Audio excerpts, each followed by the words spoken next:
خدا صلی اللہ علیہ وآلہ وسلم سے منقول ہے کہ جب آدم علیہ السلام نے اپنے پروردگار کی نافرمانی کی، ان کو عرش کے قریب سے ایک منادی نے ندا دی کہ اے آدم، میرے جوار رحمت سے نکل جاؤ، کیونکہ جو میری نافرمانی کرتا ہے وہ یہاں نہیں رہ سکتا۔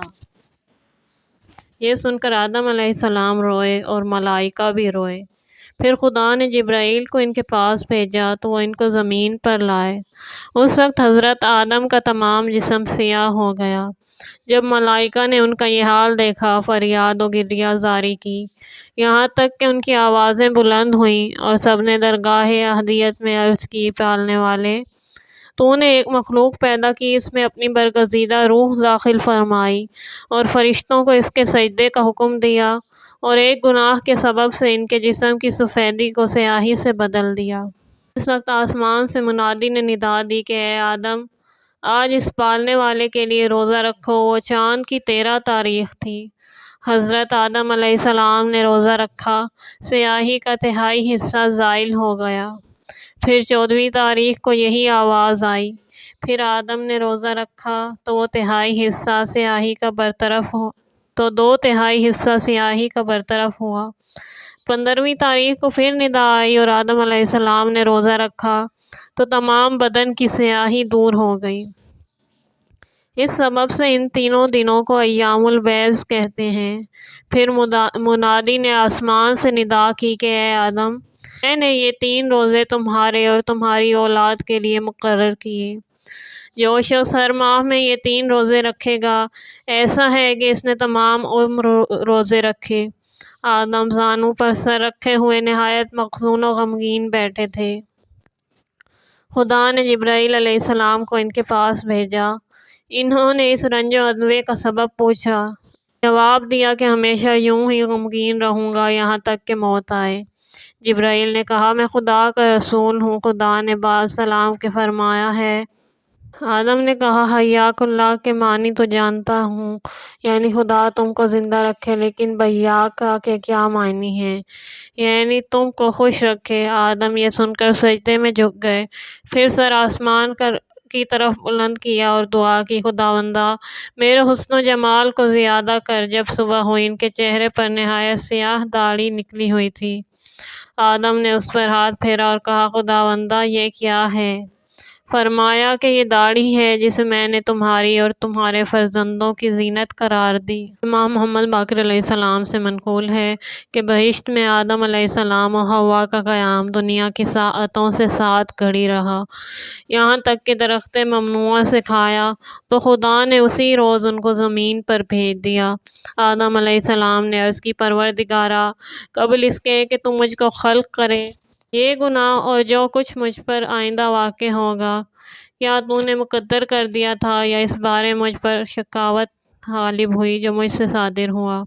فرمایا، اے آدم، میں نے تجھے پیدا کیا اور تعلیم دی اور تجھے اور تیری زوجہ کو بہشت میں ساکن کیا، لیکن میری نعمت اور قوت جوارے کے سبب سے جسے میں نے تجھ کو عطا کیا، تو نے میری معصیت پر قدرت پائی، حالانکہ تو میری نگاہوں سے پوشیدہ نہ تھا اور میرا علم تیرے فعل کو احاطہ کیے ہوئے تھا۔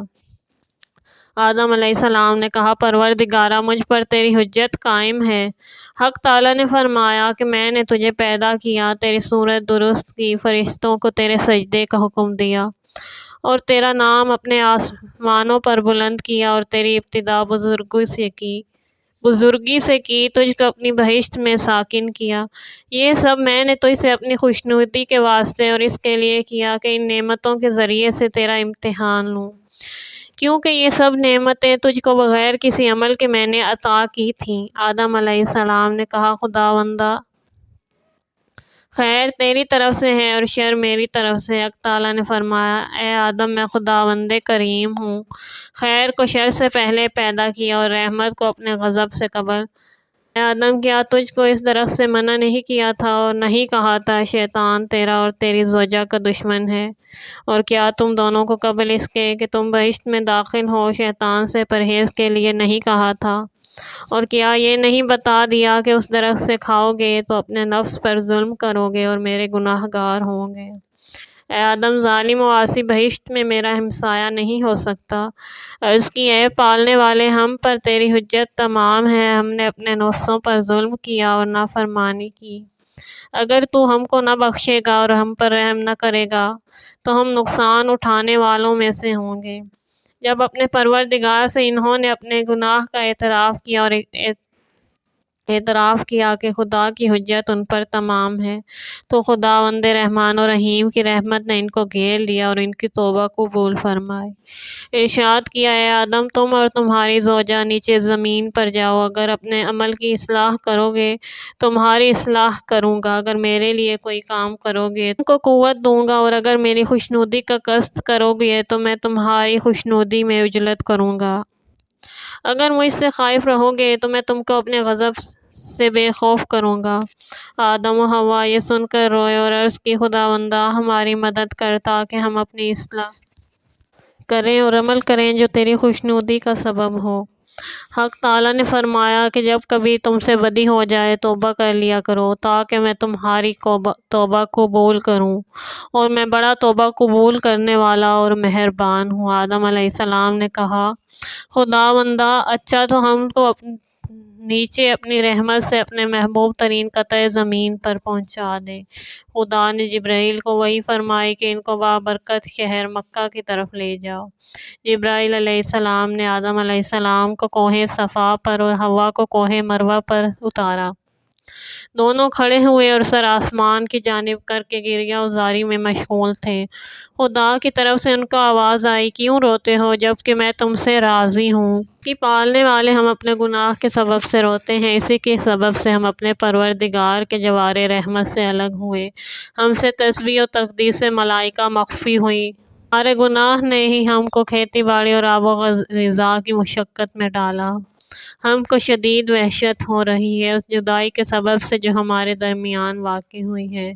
تو خداوند رحمان و رحیم نے ان پر رحم کیا اور جبرائیل علیہ السلام کو وحی کی کہ میں نے حوا و آدم پر رحم کیا، چونکہ انہوں نے اپنے گناہ کا اعتراف کیا اور اپنی تکلیف کی شکایت کی، لہٰذا ان کے لیے بہشت سے ایک خیمہ لے جاؤ اور ان کو بہشت کی جدائی میں تعزیت دو اور صبر کی ترغیب دو۔ اس خیمے میں آدم و حوا کو جمع کر دو، کیونکہ میں ان کے رونے کے سبب سے ان پر رحم کیا اور ان کی وحشت و تنہائی پر ترس کھایا۔ ان کے لیے اس خیمے کو اس بلندی پر نصب کرو جو مکہ کے پہاڑوں اور اس کی بنیاد کے درمیان واقع ہے، جس کو اکثر فرشتوں نے بلند کیا ہے۔ جبرائیل علیہ السلام خیمہ لائے، وہ کعبہ کی بنیاد اور اس کے ارکان کے برابر تھا، اس کو اسی جگہ برپا کیا، اور آدم کو کوہ صفا سے اور حوا کو کوہ مروہ سے نیچے لائے اور دونوں کو خیمے میں یکجا کیا۔ خیمے کا ستون یاقوت سرخ کا تھا، جس کے نور و روشنی سے مکہ کی تمام پہاڑیاں اور اس کے قرب و جوار روشن ہو گئے۔ وہ روشنی ہر طرف سے حرم کی اونچائی کے برابر بلند ہوئی، اور حرمت خیمہ اور ستون کے سبب سے حرم محترم ہوا۔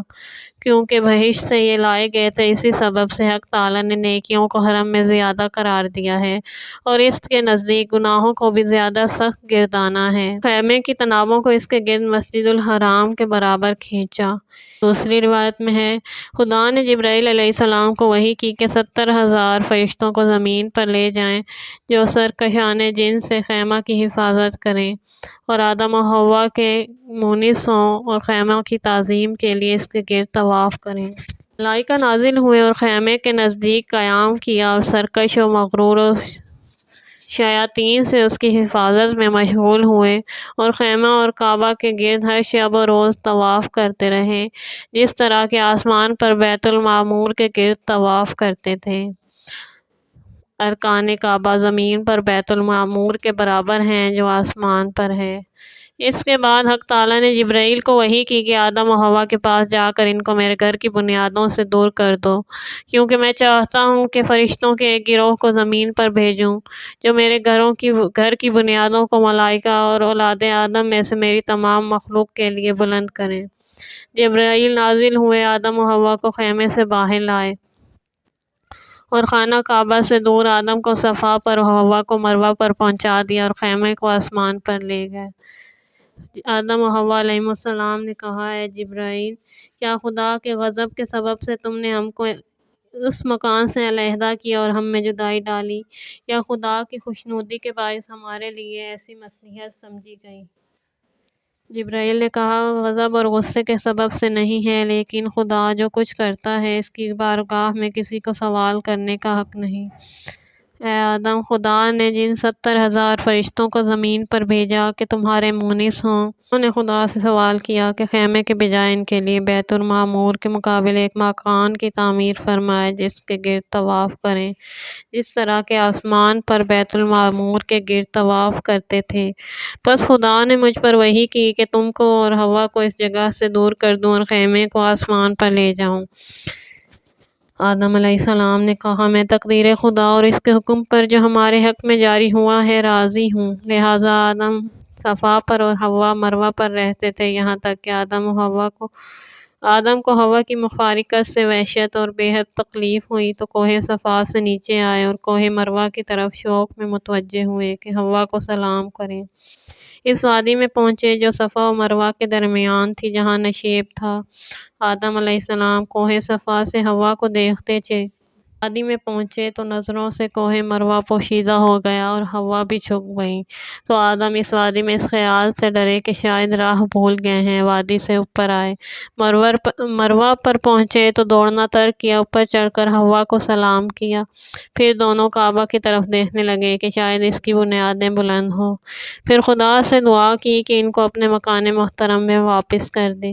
پھر آدم علیہ السلام مروہ سے نیچے آئے اور صفا پر پہنچ کر کھڑے ہو گئے، پھر کعبہ کی طرف رخ کر کے دعا کی، اس کے بعد پھر حوا کے مشتاق ہوئے اور کوہ صفا سے نیچے آئے، مروہ کی جانب چلے، اسی طرح 3 مرتبہ گئے اور واپس آئے۔ جب صفا پر پہنچے دعا کی، خدا ان کو اور حوا کو یکجا کر دے، اور حوا نے بھی یہی دعا کی، خدا نے اسی وقت دونوں کی دعائیں قبول فرمائیں۔ زوال آفتاب کا وقت تھا، جبرائیل علیہ السلام آدم کے پاس آئے اور کہا، کوہ صفا سے نیچے آؤ اور حوا سے ملاقات کرو۔ آدم علیہ السلام نیچے آئے اور مروہ کی طرف چلے اور دوڑتے ہوئے حوا کے پاس پہنچے، اور جو کچھ جبرائیل علیہ السلام نے کہا تھا ان کو اس سے آگاہ کیا۔ دونوں بہت خوش ہوئے اور خدا کا شکر و حمد بجا لائے۔ پھر جبرائیل علیہ السلام نے ان کو خبر دی کہ خدا نے ملائکہ کو زمین پر بھیجا ہے کہ وہ صفا و مروہ کے اور طور سینا اور جبل السلام یعنی نجف اشرف کے ایک ایک پتھر سے خانہ محترم کی بنیادوں کو قائم کریں۔ پھر خدا نے جبرائیل کو بھی فرشتوں کے ساتھ کعبہ کی تعمیر و تکمیل کا حکم دیا۔ جبرائیل نے ان 4 پتھروں کو ان کے مقام سے کھود کر نکالا اور جس مقام پر خدا کا حکم تھا رکھا، اور خانہ کعبہ کے ارکان اور اس کے نشانات انہی بنیادوں پر جیسا کہ خداوند نے مقرر فرمایا تھا نصب کیا۔ خدا نے جبرائیل علیہ السلام کو وحی کی کہ اس مکان کو مکمل کریں، اس پتھر سے جو امانتاً کوہ ابو قبیس میں سپرد ہے یعنی حجر الاسود سے، اور اس کے لیے 2 درگاہیں قرار دیں، ایک مشرق کی طرف دوسری مغرب کی جانب۔ جب جبرائیل فارغ ہوئے، ملائکہ نے اس کے گرد طواف کیا۔ آدم و حوا نے بھی فرشتوں کو طواف کرتے دیکھ کر خود بھی 7 مرتبہ طواف کیا، پھر وہاں سے چلے تاکہ کچھ چیز حاصل کر کے کھائیں۔ یہ اسی روز ہوا جس روز کہ زمین پر آئے تھے۔